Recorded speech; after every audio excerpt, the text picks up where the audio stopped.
what happened to the last 10. I ran away with my life, fast forward, never turn back again. It's kind of funny that the more we pass time, the more we need to set them rewind. And 19 was the year I had to leave you, but now I'm seeing all the signs.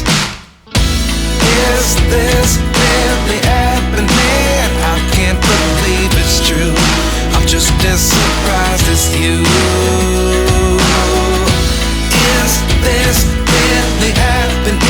I can't be too sure, but one day I'll be yours again.